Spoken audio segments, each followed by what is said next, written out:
Por la señal de la Santa Cruz de nuestros enemigos, líbranos, Señor Dios nuestro. En el nombre del Padre, del Hijo y del Espíritu Santo. Amén.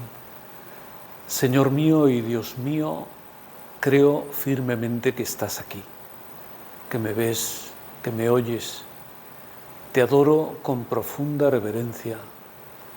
Te pido perdón de mis pecados y gracia para hacer con fruto este rato de oración.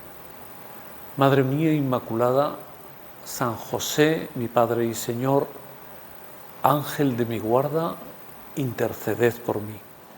Todo el amor que Dios nos tiene no tiene límites, es algo grandioso que no nos cansaremos nunca de considerarlo. Nos perdonó el pecado original, que había sido pues como que el hombre quiso destrozar la obra de Dios recién creada. Nos perdonó aquel pecado, nos perdona los pecados personales que cometemos a lo largo del tiempo. Y esto pienso que el apóstol San Juan lo expresa muy bien en el Evangelio cuando dice: tanto amó Dios al mundo que le entregó a su Hijo unigénito para que todo el que cree en Él no perezca, sino que tenga vida y vida eterna. Tanto amor, el amor de Dios por el mundo, por la creación, por el hombre en concreto, ¿verdad? Es tan grande que entregó a su Hijo unigénito para venir a rescatarnos. El Señor no se conformó con habernos perdonado el pecado original, sino que quiso redimirnos y quiso volvernos a dar la posibilidad de una vida eterna con Él en el cielo. A lo largo de toda la historia de la humanidad se pueden ir siguiendo muy bien las huellas de ese amor, porque es como una historia de salvación, una historia que parece que va resolviendo otros problemas de conquistas, de desplazamientos, de reyes, de profetas, pero en el fondo son huellas del amor de Dios por los hombres para llegar a la salvación, a atraerlos como criaturas suyas muy amadas. El amor de Dios, podríamos decir que Dios nos ama tanto que nos salva, porque esa es la consecuencia más fuerte que tiene ese amor por nosotros, que nos salva. No es simplemente que, como nos ama tanto, nos hace algunos favores, nos puede, y de hecho nos salva, no nos deja en esa situación incierta en la que vivía la humanidad desde aquel primer pecado original hasta la encarnación del Hijo de Dios. No, Dios nos quiere a su lado por toda la eternidad y, bueno, cada momento de la historia el Señor se sirve de quienes sean en ese momento sus apóstoles. Los primeros 12 apóstoles son los que el Señor elige directamente allí por Palestina, pero a lo largo de los siglos el Señor sigue buscando y apoyándose en otras personas que también nos podemos considerar sus apóstoles. ¿Para qué? Para no solo para acercarlos a ellos hacia la salvación, sino para que a través de ellos toda la humanidad reciba el fruto de ese amor. Por tanto, Dios nos ama a través de ese amor de los demás. Muchas veces experimentamos el amor de Dios también a través del amor de las personas amigas, de personas de la familia, que el Señor se sirve de ese cariño, de esa cercanía. Y por eso son abrumadoras, claro, esas señales del amor de Dios por los hombres que comienzan con la creación, siguen por la encarnación. Habría que mencionar, claro, la pasión y la muerte, todo eso es sufrido por el Hijo de Dios por amor a nosotros, y la resurrección, que es donde culmina ese afán de redimirnos. Pero podríamos considerar que también hay más. Después de la resurrección y la ascensión al cielo, Dios nos ha dejado a su Iglesia. La Iglesia, que como algunas veces se la denomina, es el cuerpo místico de Cristo. No es un cuerpo físico, es un cuerpo místico, donde Cristo sería la cabeza y el resto de los órganos de ese cuerpo seríamos los miembros de la Iglesia, los cristianos. Y nos ha dejado la Iglesia donde gobierna el Espíritu Santo, la tercera persona de la Santísima Trinidad, pero que es también el amor de Dios Padre y de Dios Hijo. El amor gobierna la Iglesia. Nos ha dejado los sacramentos dentro de la Iglesia, los sacramentos de un modo particular. Yo resaltaría el de la Eucaristía, ¿verdad?, donde Él se nos entrega personalmente bajo las apariencias, las especies de pan y de vino, y además cada sacramento es como una acción de Dios en la persona que lo está recibiendo.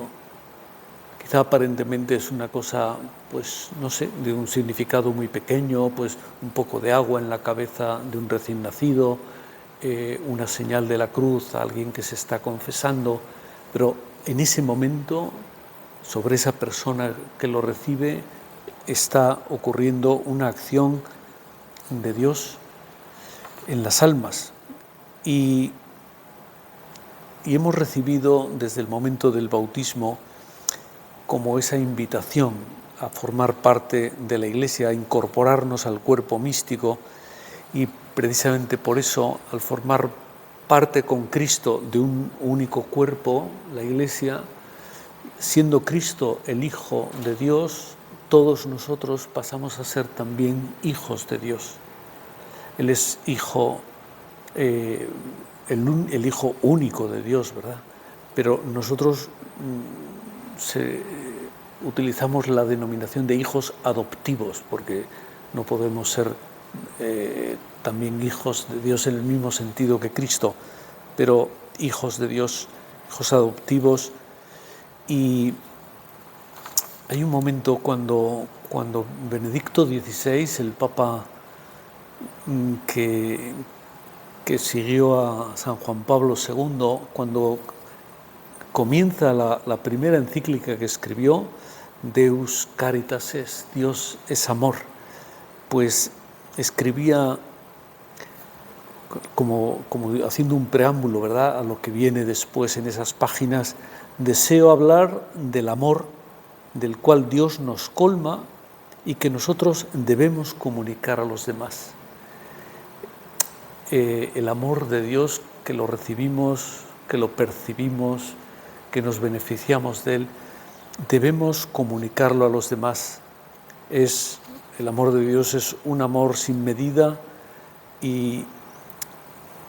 pero es para difundirlo. Es que Dios sigue amando a las criaturas a través de sus apóstoles. Y por eso todo el cariño que pongamos en otras personas, la amistad que une a los amigos, los parentescos, la cercanía, el vecindario, el trabajo, muchas veces proporcionan unas relaciones de cercanía, son el cauce, son como los canales por los que circula ese amor de Dios, sirviéndose también de nosotros como instrumento. En la Sagrada Escritura, ese amor de Dios, el Señor lo recuerda como el principal mandamiento. Dice: escucha Israel, está citando el Antiguo Testamento, pero es Cristo quien habla. Escucha Israel, el Señor nuestro Dios es el único Señor.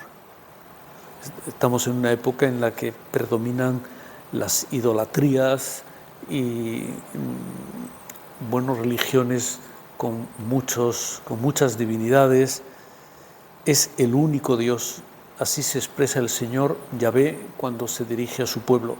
Amarás al Señor tu Dios con todo tu corazón, con toda tu alma, con toda tu mente, con todo tu ser.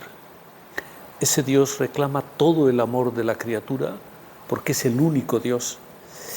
Y por eso cuando está a punto de comenzar la pasión, en la intimidad del cenáculo, el Señor promete la venida del Espíritu Santo, que es el amor de Dios hecho persona, personificado en la tercera persona de la Santísima Trinidad, y anuncia que vendrá. Por eso el Espíritu Santo se le dice a veces es una promesa.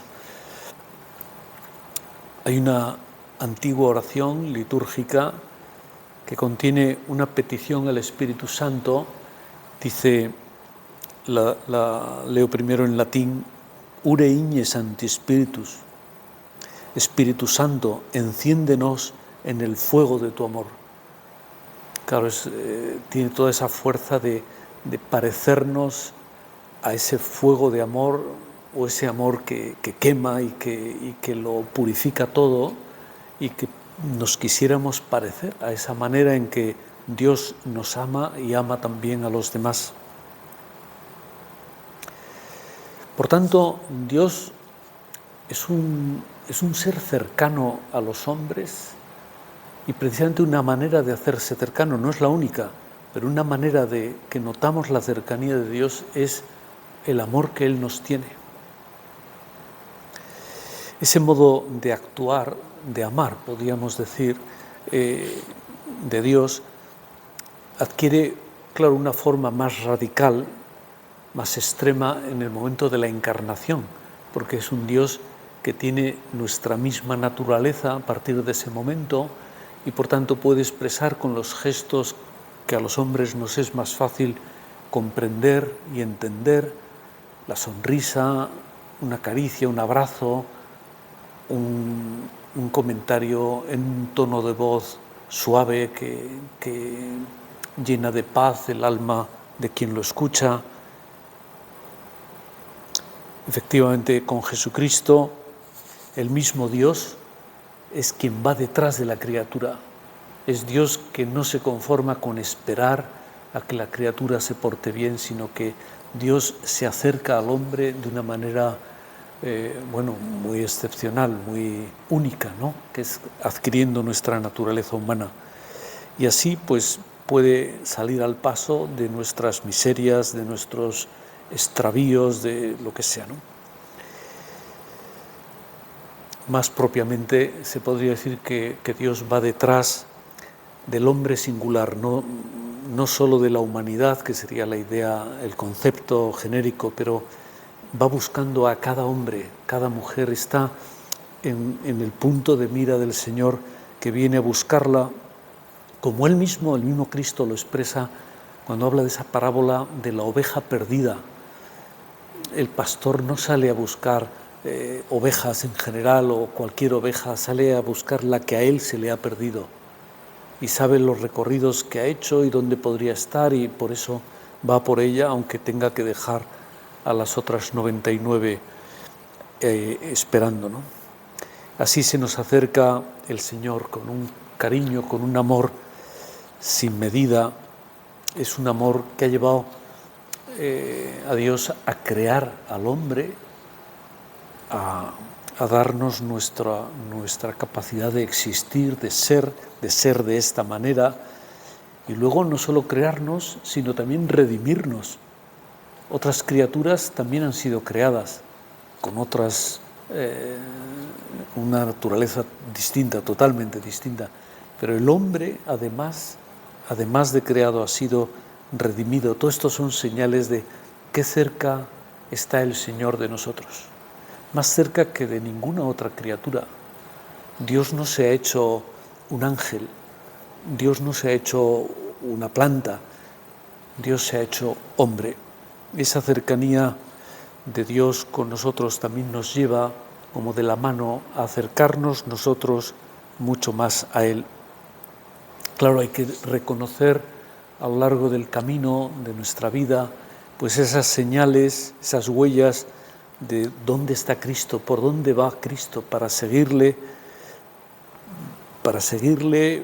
buscarle, encontrarle, y entonces poder amarle y sentirse amado, que ambas cosas son muy necesarias, como si el Señor, una vez que llegamos hasta Él, pues Él pudiera darnos un abrazo y nosotros a Él un abrazo eterno en el cielo, en la gloria, algo así como lo que se intuye al final de la parábola del hijo pródigo, cuando regresa a su casa, que el papá le está esperando, pero no para regañarlo, sino para mostrarle la alegría que siente porque ha vuelto a casa, y lo abraza, y lo engalana y lo limpia y le pone un anillo para que se vea que no es un empleado más de esa casa, sino que es uno de la familia, es el hijo. Pues esos mismos pasos de buscar a Cristo, de lograr encontrarle y amarle, de alguna manera ya lo señalaba San José María allá por los años 30 del siglo pasado, me refiero, ¿no? Y después pasaron al número 382 de Camino, donde él iba escribiendo algunas experiencias unas de su oración personal y otras de su labor pastoral, y que podían ayudar después a hacer oración a otras personas.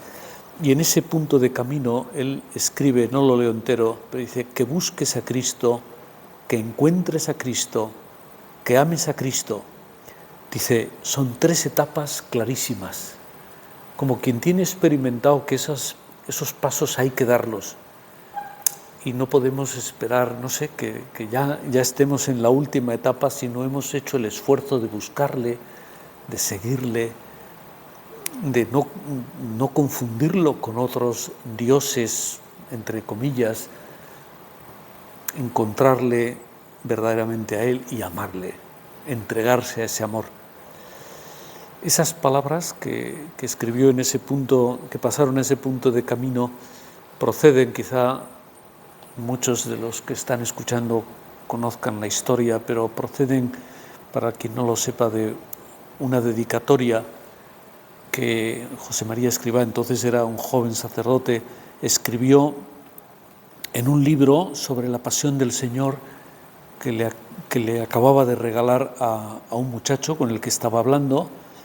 Y días después, aquel muchacho se ve que empezó a leer aquel libro de la Pasión del Señor, pues hizo como una nota, como quien escribe algo pues que le ha impresionado en su vida y que quiere dejar ese testimonio, a lo mejor como si fuera un diario que él llevara, algo así.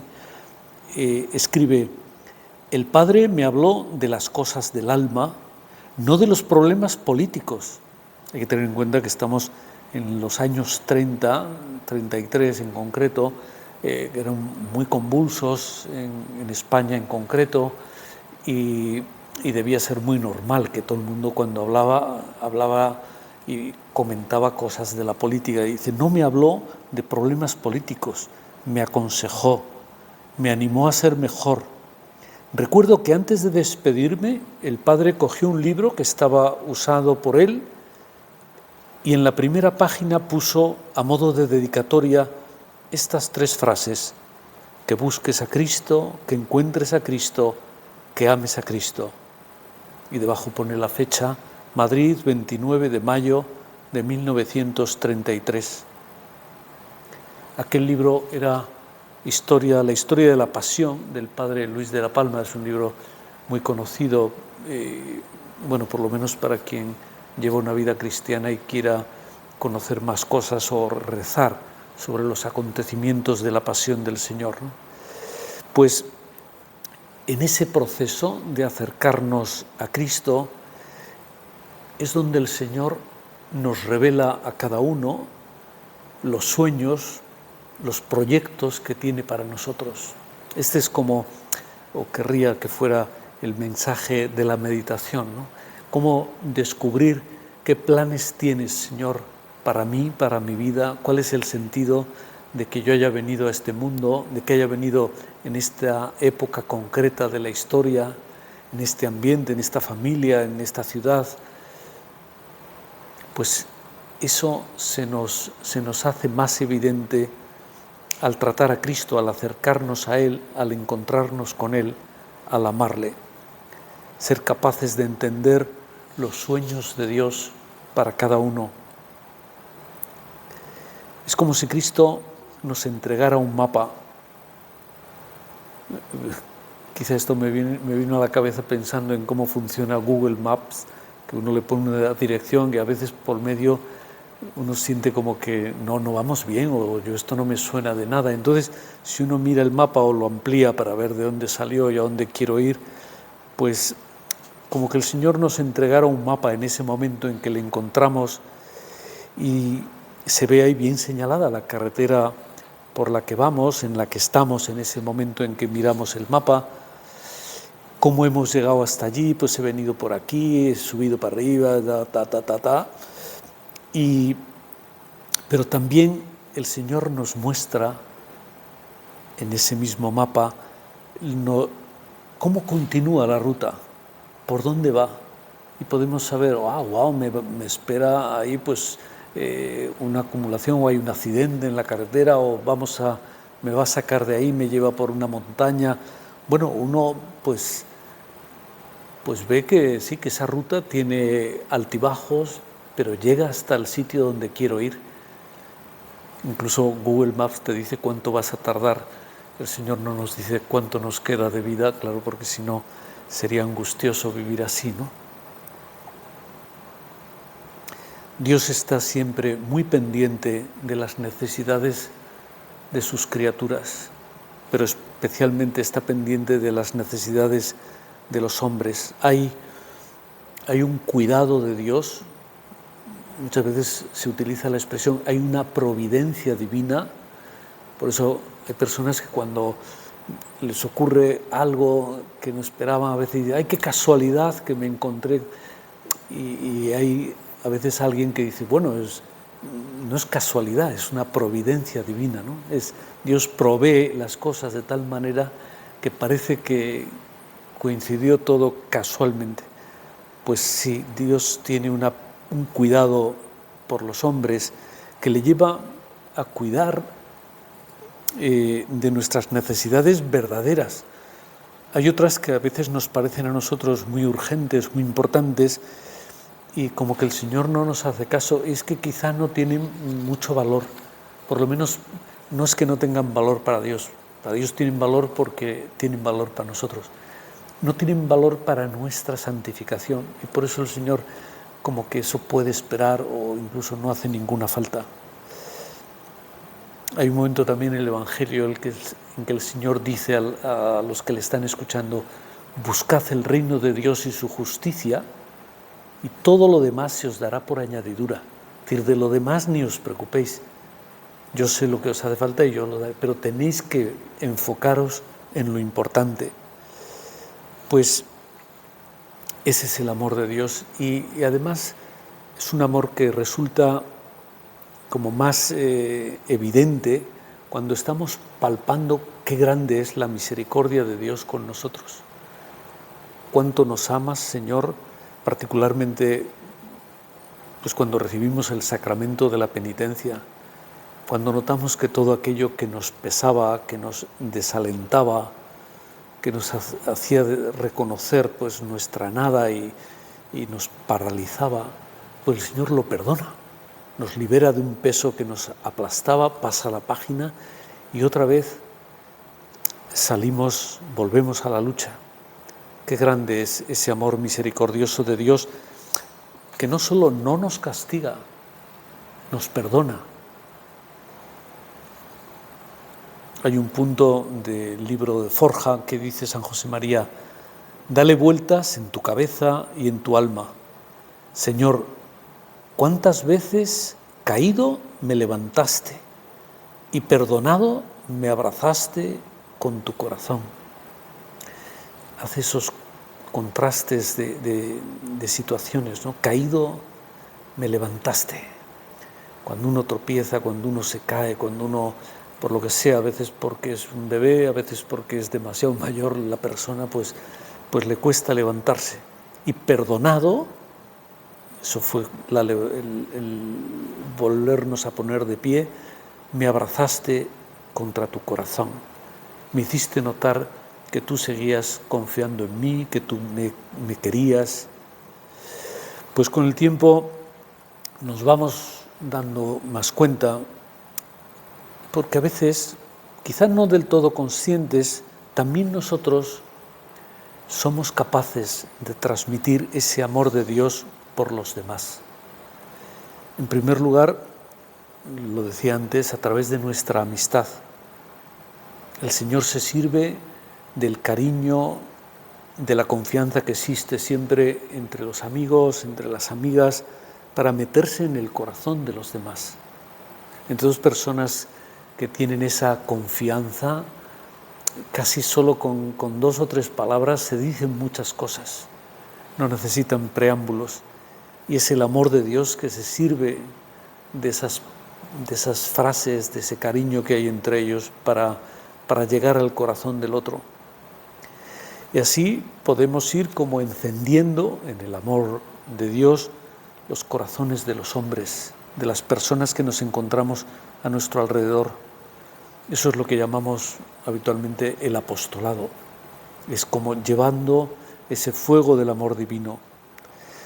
Pero claro, para esto es necesario que también nosotros estemos muy encendidos en ese fuego de amor. Para ser apóstoles, para poder pegar a muchas personas ese amor encendido por Dios, primero tenemos nosotros que ser, usando la expresión del Evangelio, sal y luz del mundo. No somos simplemente como una sustancia inerte que se pega a los demás y que no hace nada. Si en una herida uno se pone, no sé, la mano o se pone un pañuelo, pues bueno, quizá alivia o lo protege de otras infecciones, pero no, eso no cura. Hay que usar las medicinas adecuadas. Pues quizá una forma concreta, así lo sugería el Papa Benedicto XVI en esa primera encíclica que antes citaba, decía, aconsejaba vivir el amor y así llevar la luz de Dios al mundo entero. Vivir el amor no es una frase vacía, tiene mucho contenido. No es un amor que se disfruta, que se sueña, que se piensa, que se vive. Vive el amor. Transfórmalo en obras de caridad, obras de respeto, obras de servicio. Llenarnos nosotros primero de salud para luego poder iluminar todas las ocupaciones diarias que tengamos que hacer. El amor de Dios es inseparable siempre del amor al prójimo. Aparte que sería poco fiable, ¿verdad? Mostrar que nos mueve un gran amor a Dios para hacer las cosas y sin embargo estar en la vida demasiado centrados en uno mismo, como si los demás pues nos diera igual si sufren o no, si necesitan algo o no. Esa coherencia entre el amor a Dios y al prójimo tiene consecuencias a veces arduas, difíciles, costosas, pero siempre muy impactantes para los demás, que ayudan a que se transformen. Pues terminamos ya y para eso acudimos a nuestra Madre, la Virgen. Es como una gran maestra del amor de Dios, porque ella, nadie como ella, es la criatura que más ha amado a Dios, porque lo ha tenido desde que estaba en su seno hasta que murió en la cruz a su lado, pues que ella nos enseñe a vivir y a estar enamorados del Señor siempre. Te doy gracias, Dios mío, por los buenos propósitos, afectos e inspiraciones que me has comunicado en esta meditación. Te pido ayuda para ponerlos por obra. Madre mía Inmaculada, San José, mi Padre y Señor, Ángel de mi guarda, interceded por mí.